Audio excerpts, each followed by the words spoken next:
Hey, LinkedIn, and welcome back to Business Unusual. This is a live show brought to you by the LinkedIn news team about the changing nature of work. I'm Caroline Fairchild, editor-at-large at LinkedIn, coming to you from my home office here in New York City. There is no question that the global health crisis of COVID-19 has started an economic crisis as well. By some estimates, unemployment globally could rise to 40% this year. That means 250 million people around the world will be out of work. And research out recently shows that people with lower education attainment, people with disabilities, women and Black and Latino workers are particularly vulnerable at this time. In the US, over 35% of workers under 20 reported job losses in March and April. And when we look specifically at frontline jobs, Black and Latino people represent 24% of these jobs compared to 16% for white people. So what is the path forward? On today's show, we're going to speak with leaders across industries who in their own way are tackling this problem head on. Just this morning, Microsoft, which owns LinkedIn, announced an initiative to get skills to 25 million job seekers worldwide. By 2020, as many as 149 million new tech jobs will be created. Microsoft President Brad Smith will join us at the top of the show to discuss the growing skills challenge worldwide and how Microsoft plans on addressing it. After that, we'll speak with a founder who is tackling what's going on with caregiving. As the COVID-19 crisis impacts the elderly community, caregiving is becoming essential and plays a more critical role than ever in the economy. Care Economy CEO Helen Adeosun is here with us to discuss the path forward for how we ensure there are enough workers with the right skills to protect our loved ones. But before we bring on our guests, I want to hear from you. There is not a single person in the economy right now who has not been impacted by COVID-19. If you're joining us on the stream, thank you so much for joining us on Business Unusual. We want to hear from you. What questions do you have for our guests? What is going on the ground with you at work? Let us know in the stream and we'll get to your comments and your questions on the show as well. And with that, I want to bring on my first guest, Microsoft President Brad Smith. Hi, good to be with you. Hi, Brad. Thank you so much for joining us on Business Unusual. I know it's a busy day. We appreciate you taking the time. No, my pleasure. Thank you. 250 million workers out of work just this year alone because of this pandemic. Talk us through why this skilling initiative, reskilling, is going to be so essential to get these workers back into the jobs of the future. Well, in essence, there's three different problems that we need to solve simultaneously. The first is the one you referred to. This pandemic has put so many people out of work. In many ways, the people who can afford to be out of work the least. The second is we're seeing a long-term shift in the economy, and it's being accelerated by COVID-19. We're seeing manual jobs go away. We're seeing more digital jobs replace them. And the third challenge we really have to address is this. For the last 20 years, we've seen employer investments in employee training first decline and then stagnate. So we've got to turn this around. No company can do it by itself, but what we launched today at Microsoft with LinkedIn, with GitHub, all part of our company, with LinkedIn really the heart and soul of this, is a digital skilling initiative. We believe we can reach 25 million people around the world by the end of the year with free learning content, with subsidized tests and certification, with new job-seeking tools and support by nonprofit groups. So we hope to have a positive impact in helping people get the skills they need and then find the jobs they want to pursue. And a lot of what Microsoft announced this morning, it's really a data play. How do we connect the jobs that are in demand right now with the skills that people need? How will that actually work using LinkedIn data? Well, the fascinating thing is the ability to use the LinkedIn economic graph. I think it's one of the world's great assets in terms of understanding the needs of the workforce. There are 690 million members in LinkedIn. And with that broad view of data, the team with the LinkedIn economic graph was able to identify, for example, the 10 kinds of roles, the 10 jobs that they believe are going to be most in demand, not just in the coming months, but in the years that will follow. And in some ways, these are perhaps not surprising. Turns out that software development is hugely important. But what we see is a set of jobs that are becoming more digital as more activity takes place remotely. The work of a sales rep, the work of somebody who's providing customer support, digital marketing, people who are doing financial analytical work. And so what they've created, what we've all created, is one place, opportunity.linkedin.com, where anybody can go, find the kind of career or job that is of most interest, and then go to that workplace and then see the kind of learning and training and path to certification that we believe will help put somebody on a path to more likely succeed in getting a job. But access to education and skills is particularly challenging, as we were discussing at the top of the show, for underrepresented groups, for younger workers right now who are out of work. How is Microsoft thinking about addressing that to make sure that there is equal access to these learning pathways across the board? Well, it's a huge and important part of this challenge. One of the things that we're doing globally is providing $20 million of financial grants to nonprofits who can then work more closely with specific individuals. They can provide counseling, they can provide mentoring, they can help with individualized training. But we're focusing a quarter of that, $5 million, specifically on grants to community-based nonprofits here in the United States, nonprofits that are led by people of color, nonprofits that serve communities of color. One of the things we've highlighted is that we're seeing a higher unemployment rate in the United States for people of color than for white people. We're seeing a higher unemployment rate for women, for people with disabilities, as you mentioned. So we have an opportunity and I think a need to do more in these kinds of focused ways, and we're seeking to do that. I want to go ahead and say hello to members in the stream who are joining us: Jasmine, Owen, Michael, Christy, Sandra from Chicago, Maribel from California, Brett from Ohio, Alex from Atlanta. And if you're just joining the show, this is Business Unusual, a live show where we're talking about the changing nature of work right now with Microsoft President Brad Smith announcing a new skills initiative across Microsoft and LinkedIn. Brad, this move towards skills, I don't have to tell you, was a big deal pre-COVID. There was a lot of movement away from schools and degrees towards skills. On Friday, the White House ordered a new executive order to kind of also empower people to think more clearly about what skills are. How are we making sure that these certifications are something that are recognized across the board by employers? An issue that we currently have is, okay, you get these skills online. How are employers understanding them and making sure that universally they're accepted for jobs? Well, I think you point to a challenge that we need to address, and I think it's something that LinkedIn and the other parts of Microsoft can help advance over the coming months and the next couple of years. There are literally hundreds of thousands of certifications in the world today. But when you think about it, it's probably easier to get information about a hotel or a restaurant you might go to than what certifications employers most value. So one of the things you're going to see us pursue as a company is new approaches to, in effect, crowdsource more information to provide individuals with that kind of feedback. Now, in the meantime, there's a whole lot of good work going on in this space. Part of it is being led by people in government.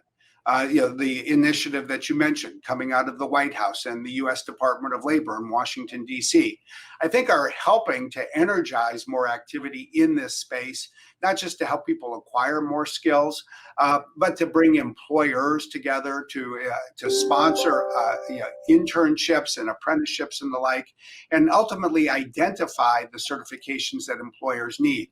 I think that's the fundamental question that is on most people's minds. If I do this, will it matter? Will it help me get a job? And to know that, we need to know more about what employers are looking for.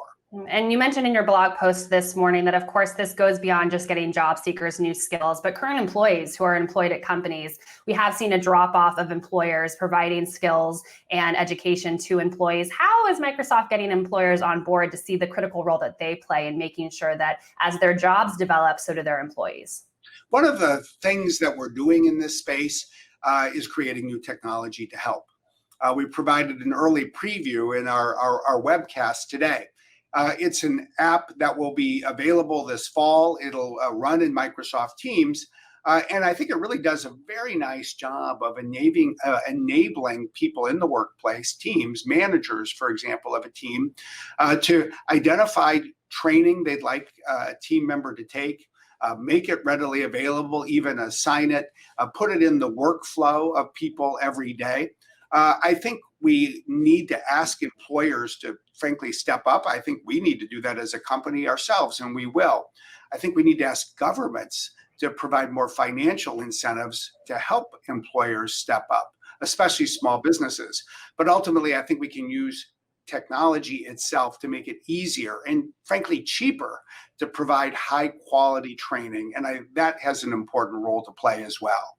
You mentioned technology, and before this global pandemic, a big topic in the future of work was automation, the fear of quote unquote robots taking over my jobs. How does the Skills Initiative address that in terms of the role that automation is going to play on top of the global recession that we're now facing? I think what it's helpful to think about is, in a sense, we're moving to a world where, in part, there's more tech jobs, not just coding, but work with data, work with the protection of security and privacy. We predict there will be 149 million new such jobs around the world by the middle of the decade. But in addition to that, there's more of what we're thinking of as just tech-enabled jobs. Think about a graphic designer today. It used to be work that was done on paper. Now it's on a computer display. Think about teaching and how much more that has gone online. Think about something like telehealth. The pandemic has changed this in a way that I think will never take us back to where we were before. People are discovering that you can accomplish a lot with a nurse or a doctor by having an initial visit online. So each of these jobs is tech-enabled. Manufacturing, working on the floor of a manufacturing operation, increasingly involves the use of digital technology. So that's what the future of work increasingly will look like. And it means that we're all going to have to learn new things really all the time as an ongoing part of our work. And so much of what we're going to need to learn does involve new digital skills. Well, Brad, I'm seeing a ton of questions in the stream from members who are interested in learning more about this initiative. I'm going to take one from Jocelyn, who wants to know, how will this new initiative address the needs of small business owners for skills their workers need? Well, that's a great question. And I think the first thing we should do is just recognize the importance of having a better solution for small businesses. We're really thinking about a couple of things. First, a lot of what we're doing with our application development for this Teams app is thinking about small businesses from the start. It is going to be a smaller team. It's going to be less intensively IT resourced. There's not likely to be a dedicated IT administrator. And that's where the use of the cloud, Teams, and say the content from LinkedIn Learning and other resources can basically enable a small business owner to more readily equip the people who work there. But the second piece that we're addressing is really a call to government, including here in the United States. There will be some more stimulus packages. Now is the time, in our view, for the government to provide tax credits to small businesses that do want to invest in employee training. I think that would sort of jumpstart some of this work and make it easier for a small business to progress more quickly. And Brad, before I let you go, we've spent a lot of this discussion talking about the problems that COVID-19 is presenting for the global economy and how Microsoft is working to address those. But is there anything that you're excited about in terms of what this pandemic has done for the future of work? Any trends that you think we should continue on as we start to return to the office and get back to business as somewhat usual? Well, on the one hand, I hesitate to use the word excited and the phrase COVID-19 in the same sentence. But I think you're right to ask the question the way you did. Every crisis brings an opportunity. And you have to ask, what are you learning from managing the crisis that will help you once the crisis is over?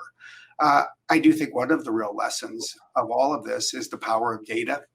We're all living in a world where literally our ability to leave our homes is being managed by data that people in government are accessing increasingly in real time, simply to understand what is happening in terms of public health. We're seeing hospitals get better systemically in managing their ICU bed capacity, not in a single building, but say across the healthcare system in a city or a county, by bringing together data about where beds are filled and where they're not, what kinds of patients, what kinds of illnesses are being treated in them. I think that's a powerful lesson. Data is an indispensable tool, not just for fighting COVID-19, but really for addressing every societal challenge in the decade ahead. And I think if we can build on what we're learning at a very rapid rate, and then spread that around the economy, make it more accessible to businesses of all sizes, we are going to find something in all of this that will make us more effective. It will help businesses start up and grow. It will help us societally in the nonprofit sector or in government address our problems more effectively. Well, Brad, I know I speak for the members in the stream when I say thank you for joining us on Business Unusual and helping us see a path forward out of this crisis. No, thank you. Thanks to all of you. That was Microsoft President Brad Smith talking to us about a new initiative from the company about how to get 25 million job seekers the skills they need for the jobs coming out of this crisis. Now we're going to speak with a CEO who is talking specifically about how we get skills to caregivers. Helen Adioson, CEO of Care Academy, is going to join us on the stream right now to talk about what is going on with her company and how she's charting a path forward to ensure that caregivers, who are becoming a large part of this economy as we think about how the elderly population has been impacted by this crisis, how we're going to get them the skills that they need. Just 3 days before this crisis hit, Helen started a term sheet where she got more funding for Care Academy, but a lot of this was for in-house training. It was for training that would happen in person as opposed to online. I think Helen is joining the stream right now. Thank you so much for joining us on Business Unusual. Hi, nice to be on the show, and thank you so much, Caroline. So let's take me back to that moment. You signed this term sheet. A lot of what Care Academy does is provide in-person trainings, and then the pandemic hit. Online training. I just wanted to clarify. Yeah, so we provide online training. Yeah. Yes. So online training, and then what happened? The crisis hit, and how did that impact your business? Fantastic. Again, thank you so much, Caroline. Yes, so we announced several weeks ago that we closed a $9.5 million oversubscribed Series A round, which would essentially allow for us to expand our services in the midst of this crisis. So Care Academy is an online professional development platform for direct care workers. Direct care, and I echo a lot of the sentiments that Brad added at the very top of the hour, is one of the fastest growing service segments in the country. Pre-COVID, we know that we needed more direct care workers and caregivers. Post-COVID, we know that a lot of healthcare is happening in the home. So good home care essentially equates to good healthcare.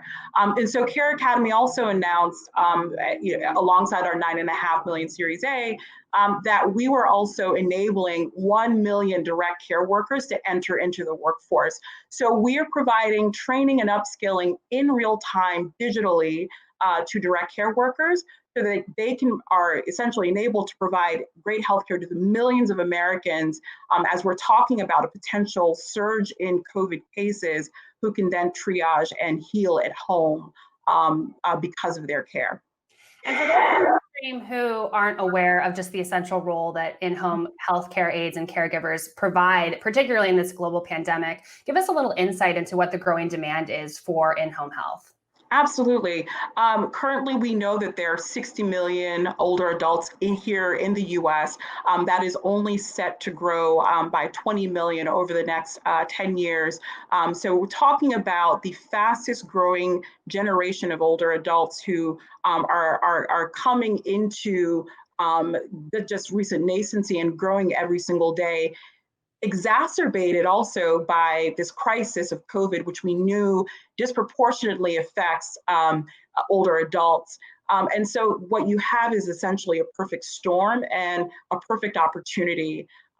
Because of the older adult population who we know want to age in place and age in home, it's much more effective health-wise, and older adults actually do better just based on the research and data in the home setting.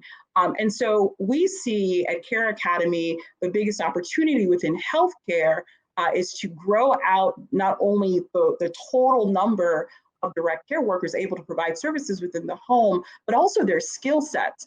As Brad mentioned at the very top, digital skills are inherent throughout the entirety of the workforce. And that also means that within healthcare jobs and telehealth and telemedicine, that's also representative. So we at Care Academy are positioning classes that teach a range of different health-related skills as well as digital skills to empower this workforce to essentially provide the best quality of care within the home setting that we know is even more important because of COVID-19. And the Academy is this experience gap. How do you use online systems to make sure that when caregivers go into the home, they feel like they have the skills that they need to assist patients?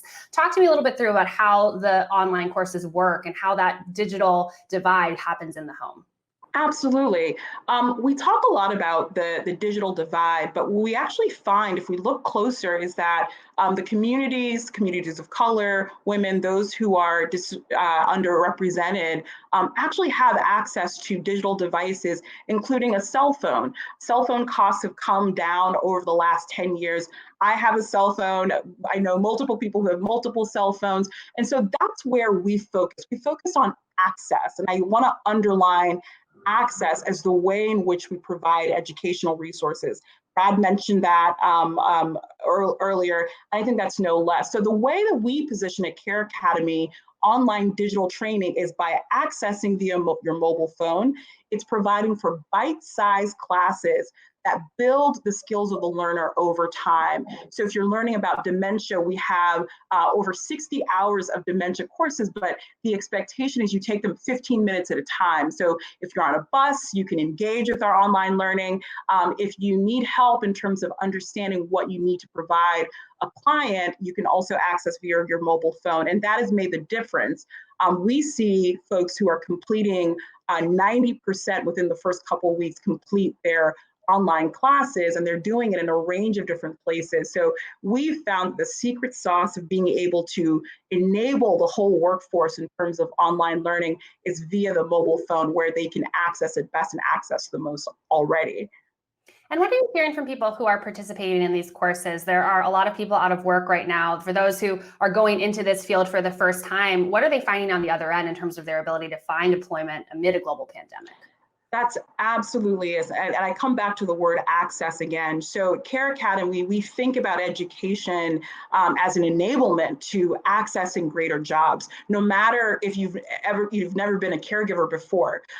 Right after the onset of the COVID crisis back in March, we were the first company to announce that we had a COVID certification, meaning that if you're a direct care worker, even if you didn't work for any of our customers who are employers, you would have access to our COVID-related materials on Care Academy.